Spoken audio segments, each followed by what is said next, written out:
Hi, everyone. Welcome back to another video from Tech It's Simple.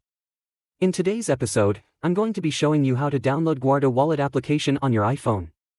So, without wasting much of our time, let's dive into the video.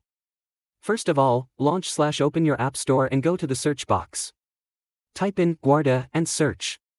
Look for this application from Guarda Co. Ltda and tap on the Get button to begin downloading the application. Wait until your application gets downloaded and installed on your device. Soon after the application downloads, tap on the Open button to launch/open the app. Allow necessary permission for the application and then create a new wallet if you don't have a wallet already, or restore your existing wallet by tapping on the Restore option. So, that is how you should be able to download Guarda Wallet application for your iPhone within a few minutes. If you found the video to be helpful, go ahead and give us a thumbs up. Don't forget to subscribe to our channel by hitting the subscribe button. Also, press the bell icon so that you will never miss another upcoming upload from us. I will see you again in the next episode. Goodbye till then.